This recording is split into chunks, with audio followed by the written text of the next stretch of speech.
সদনত আজি বিভিন্ন ধৰণে নিজৰ বক্তব্য প্ৰকাশ কৰিছে। আমি সাধাৰণতে যি ধৰণে পাৰোঁ বাজেটৰ ওপৰত ভিত্তি কৰি প্ৰত্যেক সমষ্টিতে লোক নিৰ্মাণ বিভাগৰ পৰা বিভিন্ন পুঁজি আবণ্টন কৰা হয় আৰু ইম্পৰ্টেণ্ট ৰাস্তা থাকিলে অসম মালা আদি আঁচনিৰ অধীনতো আমি কৰিবৰ বাবে চেষ্টা কৰোঁ। মই তালিকালৈকে যাব খোজা নাই। হোজাই সমষ্টিত ইতিমধ্যে অসম মালা আৰু আমাৰ SOPD শিতানৰ পৰা বহুত কেইটা আঁচনি গ্ৰহণ কৰা হৈছে আৰু অনাগত দিনতো আমি এই আঁচনিসমূহ গ্ৰহণ কৰি থাকিম। মোৰ হাতত থকা খবৰ মতে কেইটামান ৰাস্তা যোৱা বানপানীৰ সময়ত আৰু আগতো 2022 চনৰ পিছতো বানপানীত ক্ষতিগ্ৰস্ত হোৱা কেইবাটাও ৰাস্তা মেৰামতি হ'ব পৰা নাই। খাৰিকানা মান্দুলি পথ, তাৰাডুবি কেন্দুগুৰি পথ, কুম্ভীডুবিৰ পৰা কপিলখান হৈ পদুমণি পথ, ৰায়কাটা ইছলামপুৰ পথ, কেন্দুগুৰিৰ পৰা দক্ষিণ কেন্দুগুৰি শিৱপুৰ, দক্ষিণ হাতীমাৰা নভংগা পথ, হোজাই টুমপ্ৰেঙৰ পৰা নভংগা কালী মন্দিৰ, হোজাই টুমপ্ৰেঙৰ পৰা ডি ৰিজাৰ্ভ, হৰমোহন দাসৰ ঘৰৰ পৰা হাৰাধন দাসৰ ঘৰ, বৰাকুটি ফাকুলি পথ আজি কেইটামান ৰাস্তা আমি বানপানীৰ পিছত ঠিক কৰিব পৰা নাছিলোঁ আৰু বৰ্তমান ডিষ্ট্ৰিক্ট ডিজাষ্টাৰ মেনেজমেণ্টে এই ৰাস্তাখিনি কৰাৰ বাবে 20 কোটি টকাৰ প্ৰয়োজন বুলি আমালৈ এষ্টিমেট পঠাইছে আৰু আমি এই এষ্টিমেটখিনি পুঁজি সাপেক্ষে যি ধৰণে পাৰোঁ অনুমোদন দিয়াৰ বাবে আমি চেষ্টা কৰিম। আৰু তাৰ উপৰিও ইতিমধ্যে মই কোৱাৰ দৰে অসম মালা আদিত কেইটা ডাঙৰ আঁচনি ফ্লাইঅভাৰ আদি আমি হোজাইত কৰিছোঁ আৰু ভৱিষ্যতেও আমি হোজাইত কৰি থাকিম। গতিকে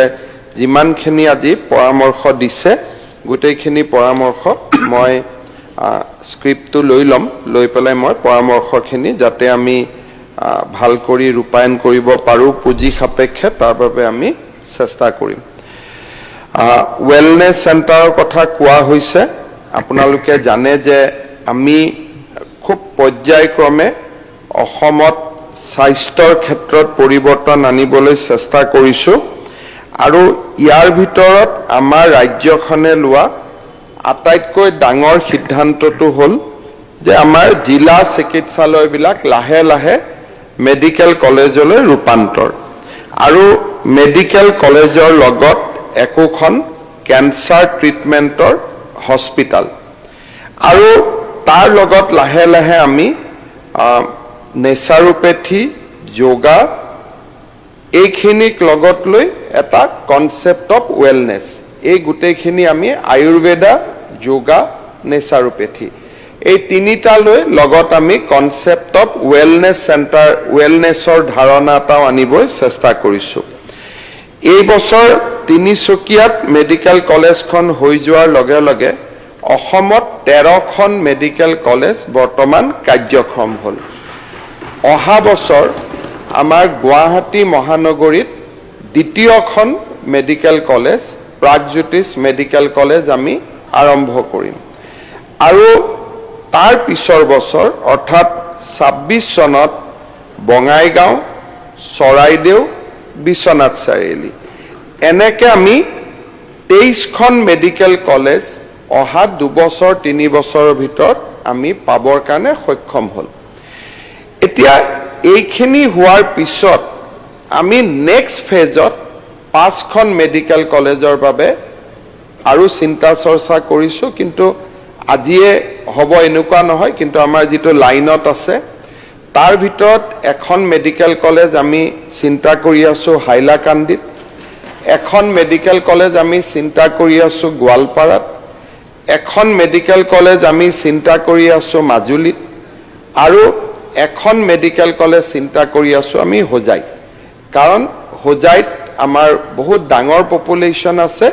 আৰু 5খন মেডিকেল কলেজ আমি চিন্তা কৰি আছোঁ হাফলঙত।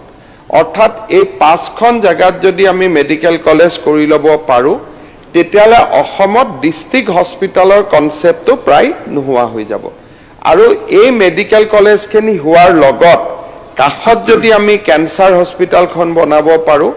আৰু যোগা আয়ুৰ্বেদা আৰু নেচাৰোপেথি দি আমি এটা ওয়েলনেছৰ কনসেপ্টটো লগত আনিব পাৰো তেতিয়ালে আমি এটা হোলিস্টিক হেলথ কেয়াৰৰ ফালে ৰাজ্যখনক লৈ যাব পাৰিম মই আমাৰ সদস্যগৰাকীক আহ্বান জনাম যে এই বছৰ শেষৰ ফালে হোজাইত আমাৰ ডিপাৰ্টমেন্টৰ টিম যাব মেডিকেল কলেজৰ কাৰণে মাটিৰ কাৰণে আপুনি ইতিমধ্যে 2-3টা প্লট যদি সাইট হ'ব পাৰে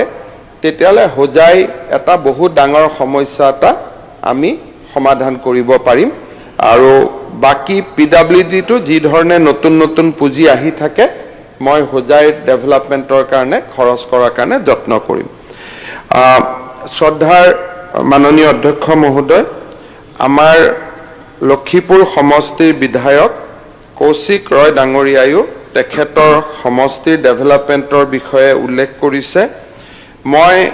সন্মানীয় সদস্য কৌশিক ৰয় ডাঙৰীয়াক ধন্যবাদ জনাম যে তেখেতে বিধায়ক হোৱাৰ পৰা লক্ষীপুৰ সমষ্টিত বহু ডেভেলপমেন্ট হৈছে আৰু অনাগত দিনতো আৰু বহুত বিলাক কাম পেন্ডিং হৈ আছে আৰু সেই হিচাপত মই আশা কৰো যে আমাৰ বহুখিনি আঁচনিও আমি হাতত ল'ব পাৰিম এটা সমষ্টিৰ ডেভেলপমেন্টৰ কাৰণে নিৰন্তৰ কাম কৰিবৰ কাৰণে মিনিমাম 10-15 বছৰৰ প্ৰয়োজন হয় 5 বছৰত যিমানখিনি কৰিব খোজা যায় যিমান আমি ওয়ান ডে T20 খেলিব খোজো সৰকাৰি ব্যৱস্থাত হিমান নহয় গতিকে যিমানখিনি আমি পাৰিম হিমানখিনি আমি 5 বছৰত কৰিম আৰু মই আশা কৰিছো কৌশিকৰ অহাবাৰো লক্ষীপুৰৰ পৰা এমএলএ হৈ আহিব তেতিয়া আৰু তেওঁ আৰু কাম কৰিব পাৰিব কিন্তু বৰ্তমান যিখিনি তেখেতে কৈছে যে জিৰিঘাটৰ মিনি প্ৰাইমেৰী হেলথ সেন্টাৰ তাৰ পিছত জয়শ্ৰী চাহ বাগিচাখনৰ যেটো কথা কৈছে মই জুৱা পৰহি দিনাখন সদনত আৰম্ভণিৰ দিনাখন বক্তব্যত কৈছো যে প্ৰধানমন্ত্ৰী ডাঙৰীয়াই আমাক 1000 কোটি টকাৰ 700 কোটি টকা দিছে চাহ শ্ৰমিকৰ কল্যাণৰ বাবে আৰু ইয়াৰ মেজৰিটি টকা আমি হেলথ এডুকেশ্যনত আমি খৰচ কৰিম আৰু স্কিল ডেভেলপমেন্টত খৰচ কৰিম আমাৰ তিনিটা আমি ফোকাস এৰিয়া কৰি লৈছো যে এটা হল বাগিচাৰ হেলথ দ্বিতীয় হল বাগিচাৰ শিক্ষা তৃতীয় হল বাগিচাত স্কিল ডেভেলপমেন্ট এই তিনিটা আমি ফোকাস কৰি লৈছো জয়শ্ৰী যিখন বেসিক্যালি আমাৰ লাবাক টি ষ্টেটৰ বা বিপি কেডিয়া কেন্দ্ৰীয় চিকিৎসালয় এই চিকিৎসালয়খনৰ যেটো কন্ট্ৰিবিউশন হেতু আমি জানো বৰ্তমানো তাত 3জন ডক্টৰ আছে কিন্তু এসময়ত আৰু ভাল সুবিধা দিছিল এতিয়া সুবিধা বিলাক অলপ কমিছে আমি এই হস্পিটালখনো ষ্ট্ৰেংথেন কৰাৰ বাবে আমি চেষ্টা কৰিম আৰু হেলথ ডিপাৰ্টমেন্টটো যিবিলাক আঁচনি আহি থাকিব সেই আঁচনিবিলাক লক্ষীপুৰলৈকে যিমান পাৰো আমি সহায় কৰাৰ বাবে চেষ্টা কৰিম মই স্পিচটো লৈ লম লৈ পেলাই তাত যিখিনি হৰিনগৰৰ কথা উল্লেখ কৰা হৈছে বা আন যিখিনি গোটেই কথাখিনি উল্লেখ কৰা আছে গোটেইখিনিৰ ওপৰত ভিত্তি কৰি যি ধৰণে পাৰো আমি হেলথৰ লক্ষীপুৰ সমষ্টিত হেলথৰ ডেভেলপমেন্টৰ কাৰণে আমি কাম কৰিম ধন্যবাদ Honorable Education Minister.